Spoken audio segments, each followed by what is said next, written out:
everyone. My name is Jason, and I'm here for a Daily Dose of Hope, day 361. So nice to meet you, and nice to see you again. A Daily Dose of Hope is something that I started almost a year ago. It was something I was guided to do, to bring a daily dose of hope, because my guide said that the energies on our planet would start to increase. And as they increased, our world would seem more and more like a low-budget science fiction film. Not their words, my words. And I would, it seems as if we are in a low-budget science fiction film. And so what we do in the Daily Dose of Hope is just an attempt to try to find that middle path in between the two polarities. You see, we're in a very polarized time at the moment, and both sides of the polarity, this side and that side, are very, very polarized, and things are very polarized. And the way that you know that things are very polarized is when certain words can trigger people into emotional tantrums, or they can trigger thoughtless activity, where people go out of their minds, they lose their minds, and they do things that normally they would never do. They're just normal people, but then this word is a trigger and it just pushes them. And that's how you know you're in a polarized time. And that's also how you know when you're in a time where it's really important to be aware of your emotions, because if you're not using them, someone else will. And that's where we are right now. This is a masterclass for us as you know, for humankind, to maneuver these rocky waters and to try to keep our peace while it seems like the world is falling apart. It isn't falling apart, but it seems that way. And so it's very hard for people to kind of keep their peace. That's what it is. That's the position that we're in. We're in a transition period. And what the Daily Dose of Hope is about is finding that middle path. You see, in between the two sides here, sorry, there's a lot of noise outside. My goodness. It's like as soon as I started talking, they're just like, let's make noise. So in between the two polarities, there's this line here, and we can walk down this line. And so we don't have to be a part of one side or the other. We can just walk down the neutral path, walk down our own path, not the path that is being prescribed to us on the media or wherever, but no, our own path. The path of our heart, the path that tells us to, go take a walk, or go get an ice cream, or go swimming, or go to the ocean, or whatever it is that goes against our logical mind that says, no, you must do this. Just listen to your heart. And that's what we're talking about here, is following your heart. And so these words, so another aspect of this is the polarization. The polarization is very strong now, even more than before, because it's on purpose, and the reason is to push us to the middle path. Before, for example, when I was growing up, the polarities were not so extreme. They were there. They're always there. This is just the nature of our third dimension. But the intensity of them wasn't as strong. And so you could exist in one or the other without feeling uncomfortable as a human being. But now it's just so untenable that everyone feels like, oh, it's too much. They can jump into it for a bit, but then they have to jump back out. And that's what you see many people doing, jumping into extreme emotion and then just jumping back out and saying, well, where was I? What was happening? I don't know what that was. And they're just jumping into the polarities and then jumping right back. When I go to hot springs in Japan, in the winter, that's what I love to do. They have outdoor hot springs. And so in the middle of winter, you can just go into the hot spring and then you get warmed up, and then you sit outside, when the snow's falling, and you're completely, in your birthday suit. It's just like, I'm outside in the middle of winter, and then it gets cold again, you jump back in. So it's kind of like that. Not sure if that's a good example or not, but so you get the idea, though. That's what's happening on our planet now. And I wanted to share something that came up today for me, is that in my morning meditation, I encountered this being, and I often do this. Many of us have this. There are, how can I explain? Well, there was a being that I encountered, and he is straddling both sides of the yin and the yang. And he was fully on this side. But what he was saying is that the nature of our reality at this moment, the nature of this transition period is such that the beings that are fully in this side cannot handle the energy here. It's impossible with the rising frequency. And so most of them have left. But there are a few adept, members of this group here who have found a way to maintain themselves by straddling the two sides. So they're not completely service to self. There's a bit of service to others, and that allows them to remain. And so this idea that there are many beings that are straddling the two sides is very interesting, and that is something that's coming up these days. And as this progression, this transition moves forward, there will be less and less places for them to be. This will be the split, right? There you go. What Dolores Cannon was talking about, the split. And I think what the split might be is that this symbol might split in two. So that's what I want. That's one thing I wanted to share today. I want to just introduce you to my site. This is my website, and I have spiritual guidance here, and you can click on that, and then if you're interested, and we have three different types of sessions: 1 question, 30-minute, 60-minute, testimonials below.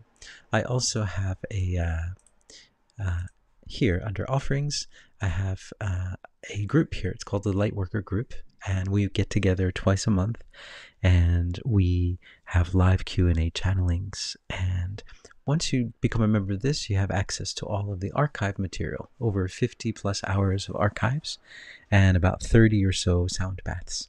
I also have a mug if you're interested in mugs. And so here's this is where all the archives are. So all the stuff back from 2023 up to now. And so, yeah, just wanted to share that. All right. So what I wanted to talk to you guys about today was two things. The one is this idea. So in my meditation this morning, I encountered one of these beings. It's called a chimera, and it's a being that's part half one thing, half another thing. So two different. So here do they say two different genetic. Let's see, individual who has. This is not a good example. A chimera is usually like an animal, for example, a she-goat, for example, or a fire-breathing hybrid creature. So the being that I encountered was more like a. Let's see, I have a picture here. More like a harpy.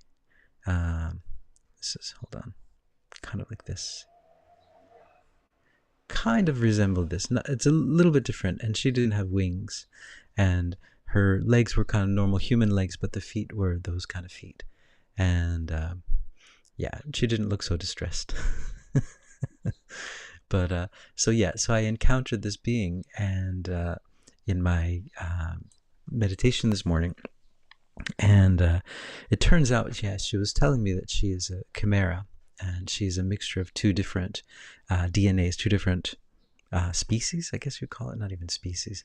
And and she was saying that there are a lot of chimeras on our planet at this moment, and that this will start to come up as something because they will need a lot of healing.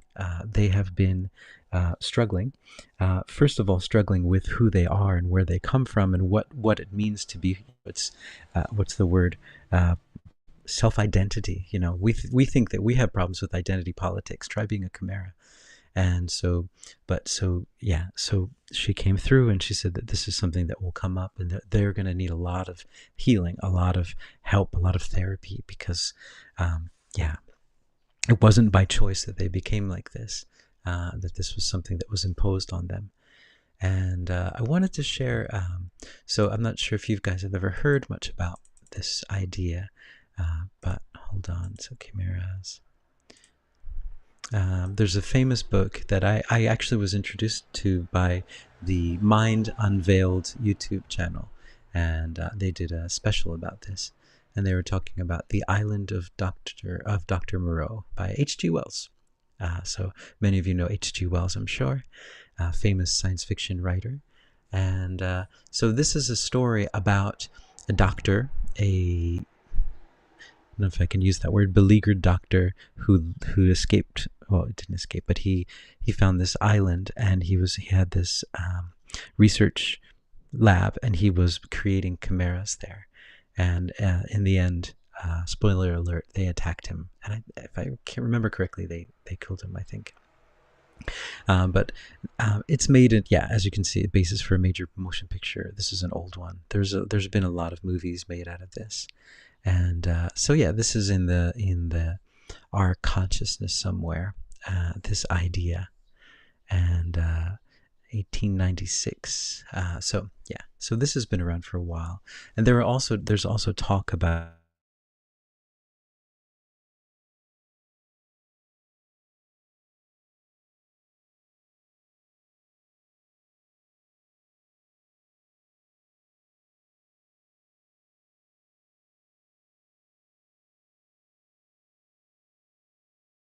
It's a snake, and what else? Hold on, am I still connected here? It's a snake being, and hold on, something's up with this thing.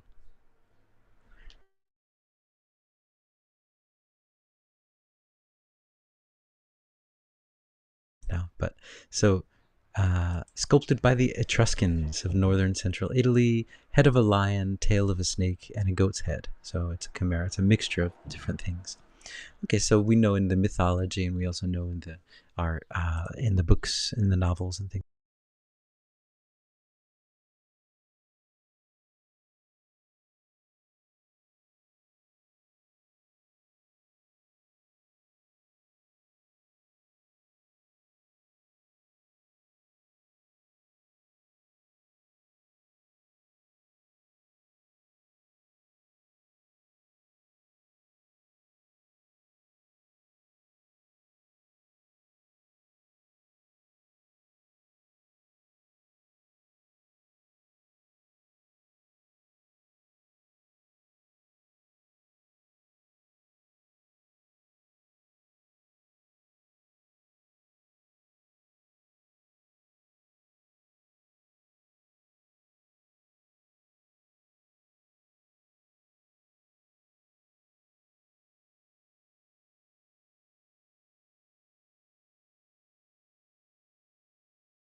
Hold on, am I back?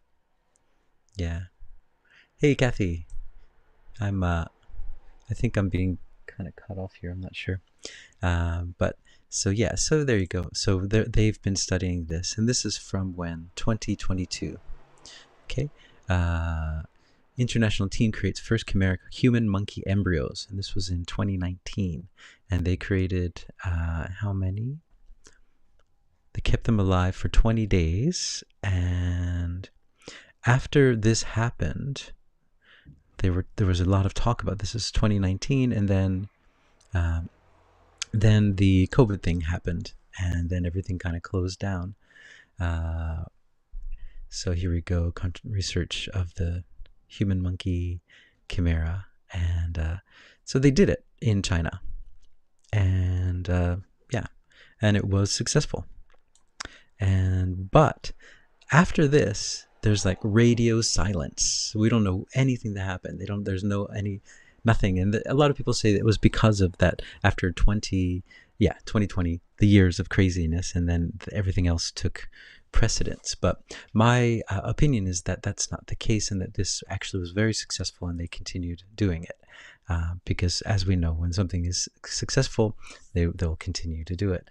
And if people don't like it, they'll make it a secret. And maybe there's a lot more to this than meets the eye, in addition to what happened over those 3 years of craziness. There was a lot of there's a lot to be said about this idea of a chimera. So maybe that's what this was.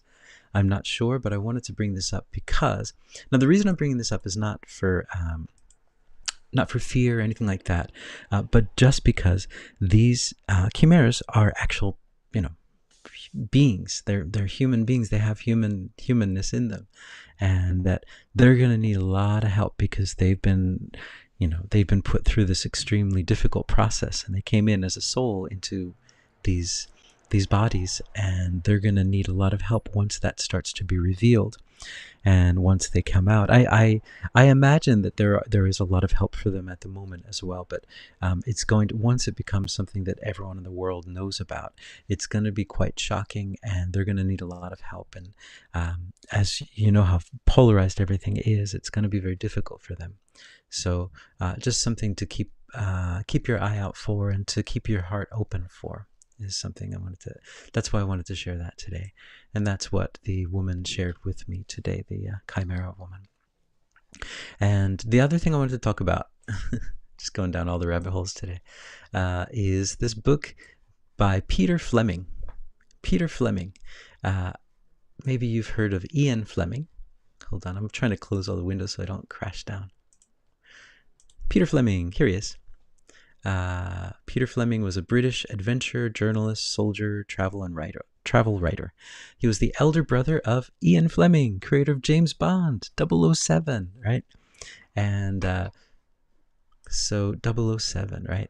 And so where 007 got a lot of his ideas, I often talk about the villains, and the 007 villains, and how they're so interesting, and they kind of do things like, I'm going to strap lasers on sharks and then they're going to get you. And, James Bond always escapes.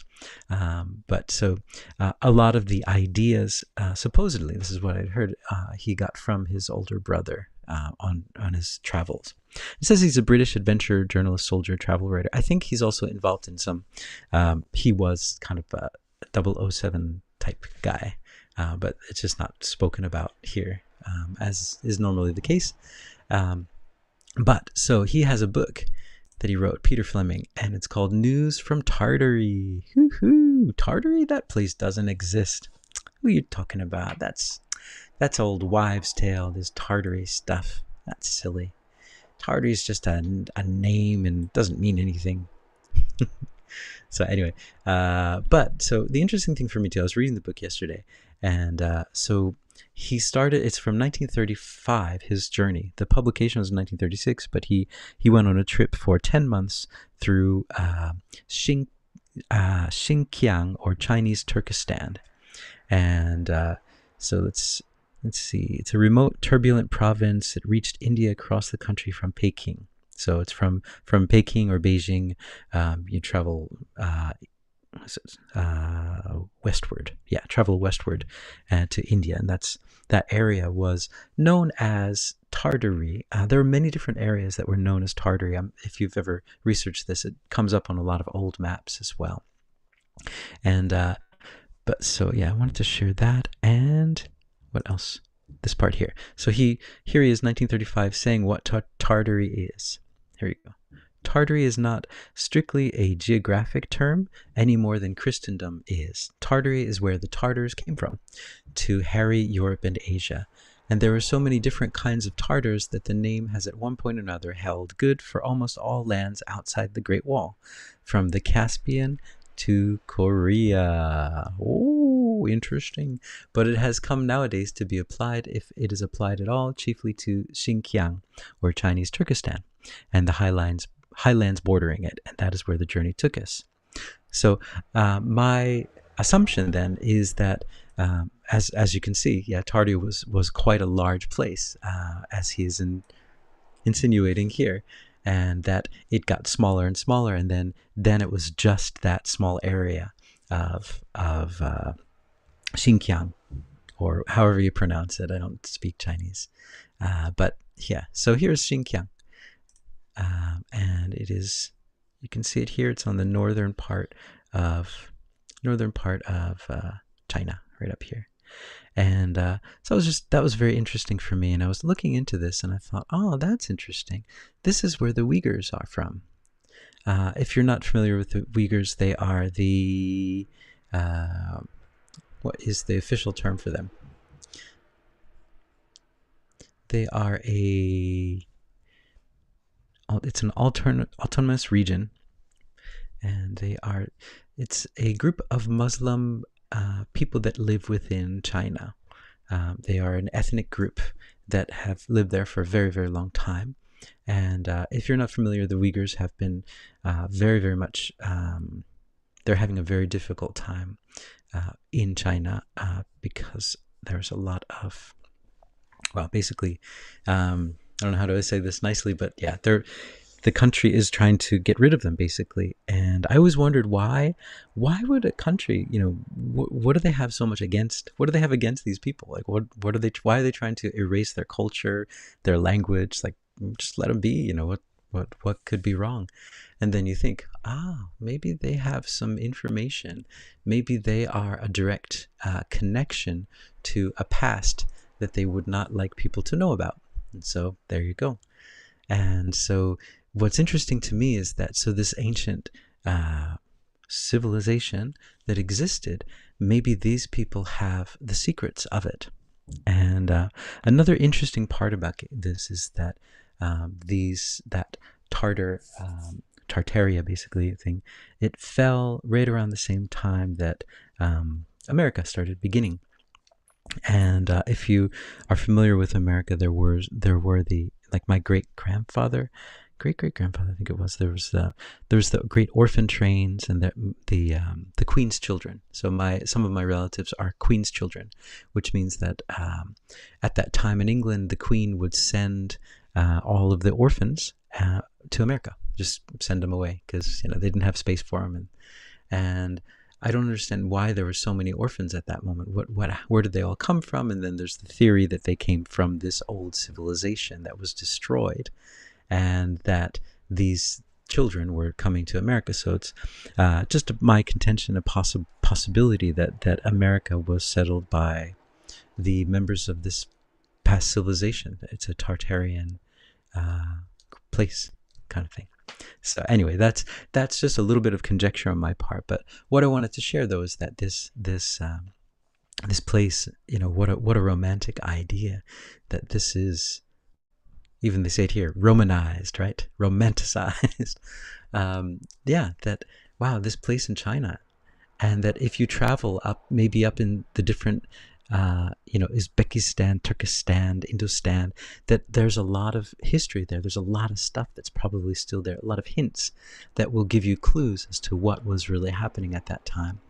And the reason, why am I talking about this? Because I'm writing a book, a little bit, not a book, but a channeled book about Tartaria, where I've been channeling some Tartarians, and I think it's fascinating for me, and and it's such it makes history so much more interesting. So anyway, I'm really going off on a tangent today, and thank you for bearing with me if you have. And so that's what I wanted to share today. And so the theme today is about chimeras and tartary, and in the end, it's about opening your heart up to things and up to ideas that might not have occurred to you before, or might be a bit shocking, and understanding that it's all part of the big old thing that we're in, part of the big old process that we're in. I wanted to share one more thing before going into the channeling. I don't know why I have so much to say today, but the other thing I wanted to share is that a good example of what is happening on our planet, and what my guides have been saying. They've been saying that this disclosure that's happening, this revealance of everything that was hidden on our planet, is the most important part of this is not the information. The information is the information, but the most important part is our interaction with the information. How do we interact with this information? How do we accept it? What emotional realm are we in when we get it? Are we in fear? Are we in anger? Or are we open? And this is what This is why they say that the third dimension, this earth at this moment, is like the greatest show in the universe. They're not watching what's happening in the media. They're watching us watching all of it happening. We are the show. So, and the good analogy is the Truman Show. In the Truman Show, right, we as the audience, we knew that he was living within a TV series, that everyone was just actors around him. We knew that. We already knew that part. That's nothing new for us. What's new for us is watching him realize it, watching him have these realizations of who he is and where he is. That's the exciting part, right? That's what everyone's watching. So understand that too. And that's the most important part, is that the disclosure is just information, whatever, stories out there. It doesn't matter. But the most important part is, can we keep our, I don't know if I'm not allowed to curse on this, so keep our stuff together. Can we keep it together while we're seeing all of these things being presented to us? Can we keep it together? Can we remain in peace? Can we remain in forgiveness? And this is, very important for us. So, so that's what I wanted to share today. And so I'm going to go into a channeling after my very long speech today. So, so I'm going to go into channeling, and I'm going to ask them if they have anything to add about the chimeras and about Tartaria or about this Truman Show. Yeah, here we go.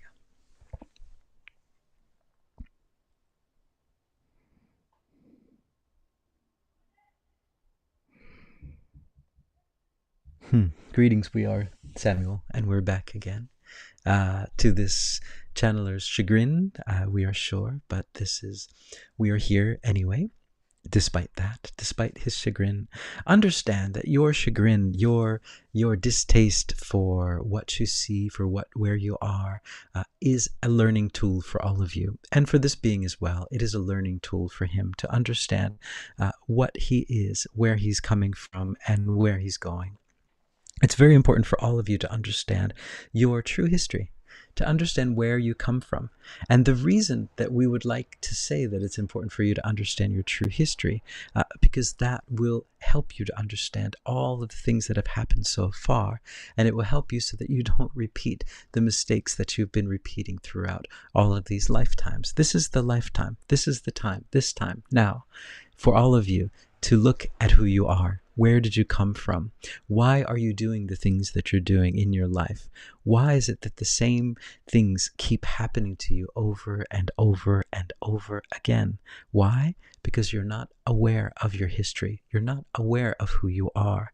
Your awareness is a very powerful skill that you have on this planet.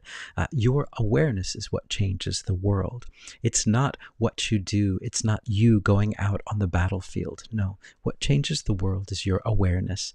The more that you're aware, the more that the world will change. And when you place your awareness in love, on the focus of love, then the world will change into a more lovely place. And when you focus on other things, it will turn to the opposite. And so that is a very important thing for all of you to understand, that you need to understand your true history. And when you understand your true history, things can be quite shocking.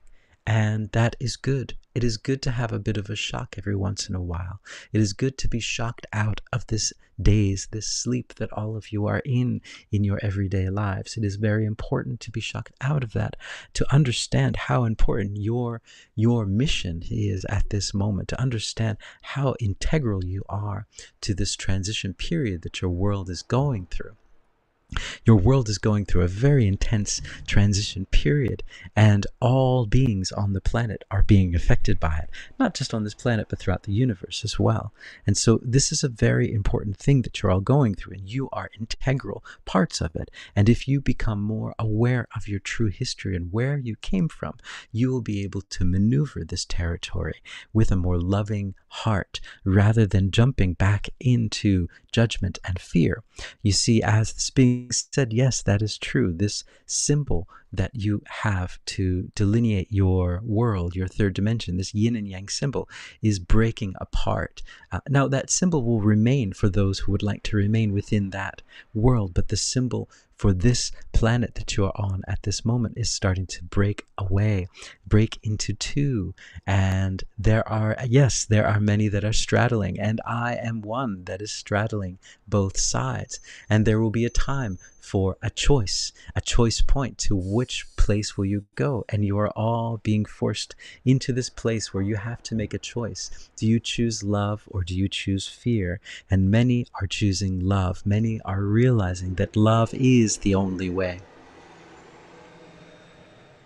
There you go. So that's who I was talking to today, Samuel.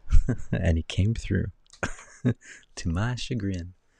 So yeah, but yeah, good information. I think it's really important to know where you come from and to understand all that, and to, with an open heart, with an open mind, be able to understand everything that's, as much as you can. And as of course, when I say this about the neutral path, another aspect of the neutral path is that you don't have to jump into unemotional or non-emotion. Or dead, of course you're going to be surprised. Of course you're going to be shocked. But what happens is that's the initial reaction. That's your parasympathetic nervous system, right? You're reacting, and it's good. It's natural. It's important, right? If you touch something hot, you got to react. Reactions are fine. It's just what you do after that. So you touch that thing in the reaction. Are you going to scream the rest of the day in pain, and you're going to blame the universe for, why did you make me touch that thing? Oh. Or are you going to, oh, oops, okay, and put some medicine on it and just go along with your day, forgetting about it, understanding, oh, these things happen, I got to be more careful. And that's the whole point about all this stuff. Of course you're going to react. Of course you're going to get emotional. That's what we're here for. We're human.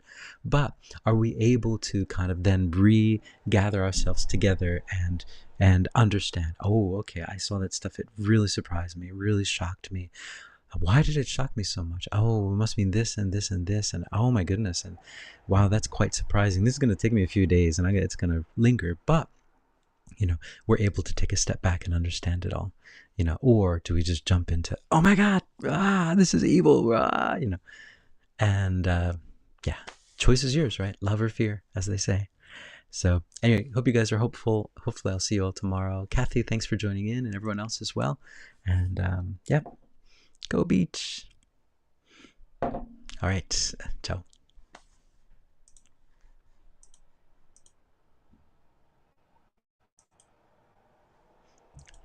It's not allowing me to end. Hold on, let me try this one. All right, hold on. I'm back. I'm still here. It won't let me leave. Hold on. Oh, well. So please talk amongst yourselves as I try to figure out how to stop this thing. Sometimes when this happens, it means that they have something else that they would like to say. Let's see. So you know what? Here, I think I figured out how to do it, but I'll just go into it. Hold on. All right, I'll just go into channeling part 2. Kiona, you'll be very happy. Part 2 of the channeling. Here we go.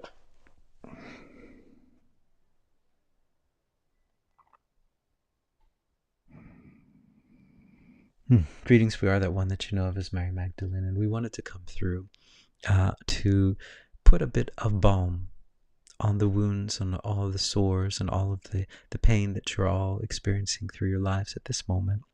We'd like to come through to remind you that you are made of love, that you're here to love, and that is it, and that many things on your planet might not seem loving.